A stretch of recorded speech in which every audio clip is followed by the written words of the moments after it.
for.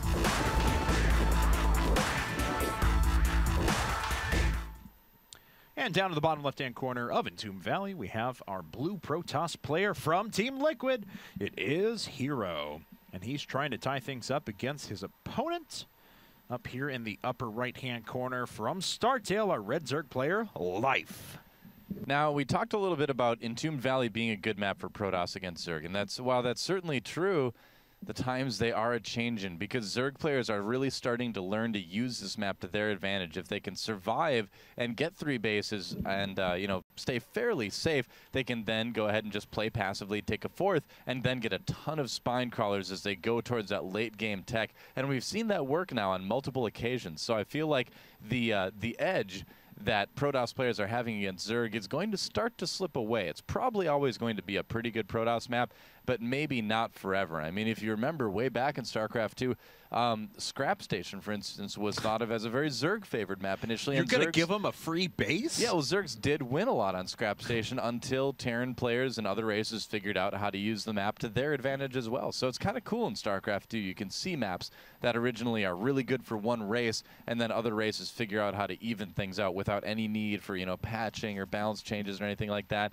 And Entombed Valley is probably going to be one of those maps. And look at this. I think we're going to see Hatch first out of Life here, and it was a Forge, not a Nexus first for Hero. Oh, wow, so he certainly has a potential to put on a little bit of pressure here. We'll see if Hero wants to try and take advantage of this. He could. You know, the thing is that Entombed Valley is actually a great map for cannon rushing. The way that the minerals are near the cliff, not in the main, of course, but in the natural, you can really, and yeah, he's going to do it because look at that. You can wall yourself off with pylons so easily. And Life, I don't think he's going to get that Zergling there in time. He does not. The probe is perfectly safe here. Life has to pull some drones immediately. Immediately, Life, I said. All right, he's not going to do it. That is not immediate. You can't get very good surface area. He's probably banking on the fact that Hero may be just bluffing, but he's letting both of those pylons finish. No, just lets the one finish, I guess. And he does have one photon cannon coming up. So certainly does. Already a second probe pulled as well. So this is going to require a response from Life. Yeah, and he's going to come back and build another pylon or something like that. Probably try to trap that drone. Try to trap that drone is the key. Well, we'll see if he can or not. So it looks like he's got his own Nexus coming up back at home, so he's not willing to delay what he has too much. But the photon cannon is now finished up. The hatchery, is he going to cancel? No, he doesn't cancel. Not yet. And the cannon does finish. And Life, yeah, he's going to be able to make some Zerglings, but again, the surface area is not very good. It's going to take a lot more Zerglings than it normally would to kill off this cannon. Yeah, I imagine we'll see a couple more here. He needs another pylon right next to that or something like that, too, if he really wants to make this work. Let's see. Or he could wall off right here. Is that a... That's not a complete wall off, get over the top, right? Yeah, but now, I mean, he's basically just forcing Life to make more Zerglings. He's going to be able to cancel all these, but... yeah, as you can see, not canceling that one, but he will be able to cancel some of these other ones. He's just saying, all right, yeah, keep them coming. Yeah, more spine crawlers, more Zerglings, yeah.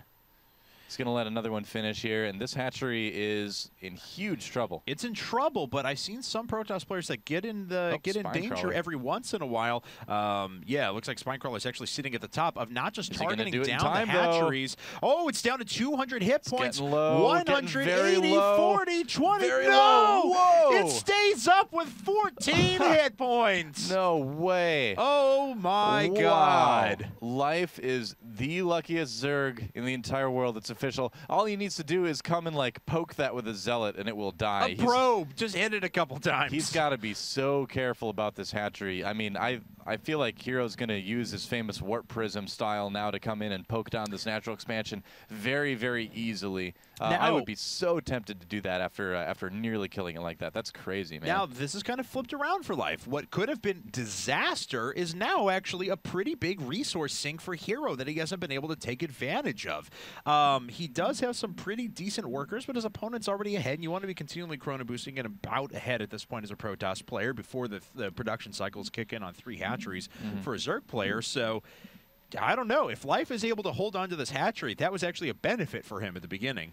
Yeah, I mean, obviously it's going to regen some hit points, but even at that rate, it's still going to take a very, very long time before it's at full health again, a very, very long time. So Hero will have some opportunities to go and focus it down. He may even decide to do something like Stargate, potentially, and just run in with a Void Ray and try to take it out that way. We'll have to see what he chooses to do. He does have plenty of gas built up. Yep, there's a Stargate right away. I think a Void Ray is the right choice in this case. He knows how low that hatchery is, so he can definitely take advantage of that. And why not Pylon for Pylon's sake? Well, Life is, of course, not aware of anything sitting inside of his base. We'll see if this Overlord gets out there far enough in just a bit. But Lair Tech is on the way now off of 2 gas. How many drones are up? 39, so about right. Everything's starting to go according to plan now for Life. Yep, that's right. And look at this. Oh, man, Life is in trouble here. Hero is spotted. The cannons are revealed. Oh, man, I haven't seen a Protoss player do this in so long, but I feel like this is what happens when you go hatch first. You know, I talked about it. This is what Protoss players used to do all the time. They would just punish these hatcheries with cannons. I don't think this is going to actually end up working too well. No, I think Hero's overcommitting a little bit here. So, and that was another 100-some-odd resources lost. Really no game there. What's the worker count right now for Life? 50 drones. Okay, so he has actually done, he's behind in drones, certainly, but he has done a pretty good job of making just only enough Zerglings. So I do have to give him some respect for that, and he might be able to trap this Stalker. Oh, nice juke by Hero. Well done, Hero. And that Stalker could be a running back. That's true. Let's see here. Regular Marshall Falk, that one. That's right. Let's see here as Void Ray number 1 has popped out, and it's going to reveal itself pretty soon here. Yeah, Overlord can see it, and we'll see how Life wants to react to this. Yep. Well, he's going to lose some Overlords first, try to do some scouting, wants to know if there's a second Stargate, which we know there's not, but he does not know that quite yet. Yeah, did he see up the ramp when he ran up there just a moment ago? No, he did. Okay, didn't get quite far enough up there. Yeah, I couldn't see the robotics facility. Yeah, and you can be assured that Hero's going to make a beeline for that natural expansion. That's exactly where he's going to go. And, you know, the Phoenixes are going to be able to catch up. There's going to be some spores going down. There already is a spore, but, you know, I feel like well, 2 queens and a spore. He may not be able to do this with just 1 Void Ray. Maybe he just doesn't care, too. I mean, that's the other thing, is that it would be nice to go in and kill that hatchery, but it doesn't really end up making a huge difference in terms of what Hero does at the end of the day, in terms of how he continues to play this game. Getting his +1 as well. Yeah. And we do have a 4th base coming up for Life, so, I mean, he is eventually going to move into, you know, pretty aggressive production soon. He does have 5 infestors coming up. He's bypassed roaches basically altogether. In fact, does he even have a roach warren down? I don't think he does. Nope, he doesn't have a roach warren down, which is a little bit brave, considering that you don't know if there's going to be any sort of gateway timing. He knows now, but yeah, it's a bit bold to skip that roach warren. That's going to probably need to get canceled. I don't think he's going to have enough Zerglings out in time to do that, and he needs to worry about this as well. Yeah, Queen's going down. Both the queens being taken out. This one's going to have to get picked up again here in a second. And it looks like they're trying to take down the Zealots. And the Zealots are going after the Zerglings. Yeah, but still manages to get it when the Void Ray was going to attack. Yep, and he's going to get a couple free spine crawlers too. Oh, nice fungal on those Phoenixes. And again, another nice fungal before the Phoenixes can get away. Life handling himself pretty well, I got to say, at this point. But Hero's still very threatening with that army. He doesn't have +1 quite yet. Not much energy left on the initial infestors, but there are a few more just popping up at the moment. Yeah, going to have to defend this on nothing but infestors with pretty low energy. A Nidus worm going up for Life. He's going to try to Nidus potentially somewhere. He doesn't have any Overlords out on the map, but remember, all you need is a Zerg unit. Doesn't need to be an Overlord to get a Nidus worm. Which is, of course, Nidus worms are usually put down under the auspices of an Overlord because they can sit off the edge of the base quite easily. Oh, Void Ray getting very low. 17 hit points. Now, this hatchery's now up to 400 hit points, so not amazing, but it is starting to go back up. Yep, that's right. And, oh, he gets the Observer with the fungal. Nice fungal growth there. And look at this. Oh, he barely does catch the drone that was putting up the hatchery, so delaying this once again. Can he get this one? Nope. Nope. Not that time. Oh, what a great game. Life. This is cool, yeah. Moving down and trying to do some damage here at the natural expansion, but it is already walled off by Hero, so he's going to be perfectly safe. The Nidus network does finish, but where is he going to decide to use it? He's got a Nidus worm coming down somewhere. There we go. Just up at the front. Okay, yeah, so he's just going to use that as a faster way to get his infestors across the map, and then he's going to try to surprise him with some infested Terrans at that wall, it looks like. Not a bad idea. It's something that we used to see Zerg players do quite a bit. And I'm sure pressure here as well. Hero just heard that, so where is he checking? Actually, back inside of his main, but there's nothing there. So that's going to allow Life to drop down his Infested Terrans up in the front and try and break a wall through this, but now there's a Colossus as well. Oh, he's going to try to get the Colossus with the Infested Terrans as well. And will he be able to do it? The Colossi getting very, very low. The Infested Terrans not being controlled.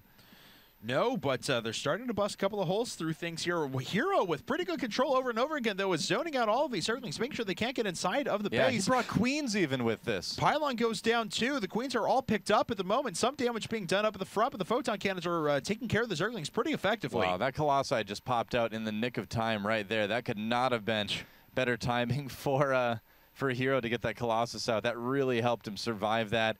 The Queen's putting down a lot of creep here, too, so he's not going to give up this position. He's making 6 more Infestors, getting upgrades back home, kind of redroning up a little bit as well. He's got his opponent pretty much pinned down to just his base area. His main base area is natural in his third.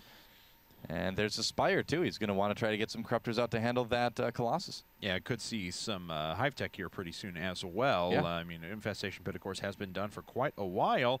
Looks like he's going to tray and take down another Queen here. Oh, and picks up an Infestor as well, just to make sure that these stay alive a little bit longer. Queen goes down, but so does the Void Ray. Yeah, so that is kind of nice. One Infestor. Oh, it does go down, but he loses 2 Phoenixes for it. All of them, actually. So his Air Force is annihilated. More Colossi being added on now, and of course he can pretty easily move up to a he's got the Twilight Council on the way, up to Templar and Archons here in a second, and because the Stargate's already finished as well, eventually that Fleet Beacon. Well, he's made the switch, and once he gets Blink as well, his army is going to be a lot stronger all around, and there's that Templar Archives and Blink started, so this is going to be the key for him to finally move out of his base, start taking a 4th while harassing his opponent as well, and keep in mind this is Liquid Hero, so at any point he may decide to just make a Warp Prism too, and try to just harass a bit with that as well in the late game. Oh, the Queen does go down to 1 Zealot. Wow. Yeah. She did her job, though. Strong. It's a lot of creep tumors. Yeah. Zealots are strong, especially 2 attacks. Underrated there. The Psyblades certainly do quite a bit of damage. Yeah, they do. Strong Tier 1 unit. 12 Corruptors on the way right now for Life as his Hive finishes. And he is max, sitting on what is going to be 7 bases soon. So he has effectively taken the map. Fleet Beacon is now coming up, so we will eventually see a mothership. But, of course, Hero just kind of sitting back for now, mining off of 3 bases and trying to accumulate an army that's going to be big enough to pressure his opponent. But he's going to run into an issue where even if he does end up killing Life's army, he's going to need to kill bases as well, because Life's economy is going to be just out of control. Man, I just love watching Life play. I feel like he's easily one of the best innovative Zergs out there right now.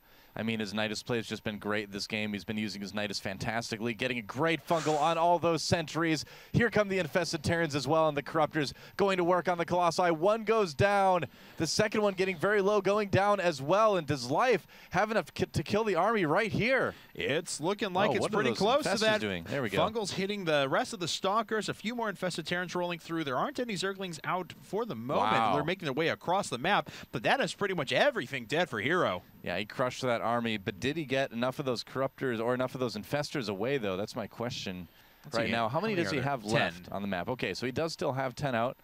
Not bad at all. Mothership is on the way for Hero, and he does have that War Prism out and about now for harassment purposes. Ground weapons being upgraded quite a bit by Life right now, so we may see an Ultralisk Cavern come down here fairly soon as well. He is also getting Adrenal Glands, and it is nice to be able to make that switch between Broodlords and Ultralisks. There we go. 7 Broodlords coming up now. So this army is getting pretty devastatingly strong for Life. Yeah, that's right. And it's so awesome that he's able to have creep on that side of the map, too. Where are you going? Colossus is very brave. He's like, oh, never mind. Oh, well, he's still sitting on the ramp. Okay, cool. Oh, well, Warp Prism going to start trying to take out some bases, but like we mentioned before, Life has a lot of the map covered with hatcheries. Yeah, and here's where some of the other Nidus worms would have come in handy. I mean, he could have been able to put Niduses kind of in a central location of these bases to get out there in time to save this. And as it is, he's just going to let that hatchery die. Yeah, down very low in health, and it's going to fall. But at the same time, Life's actually swinging through now into the main army. Oh, he catches a Colossus. Fungles and pins that down quite effectively. Not a lot of units left for Hero. He doesn't have Storm Research. It's not quite finished. Oh, no. Morphing Broodlords right above Hero's base as well, saying get out of the game, and I think he's got every right to say that. Life just playing a brilliant ZVP. GG. And StarTale is up 3-1. Wow, that was an awesome game. There was so much cool stuff in that game.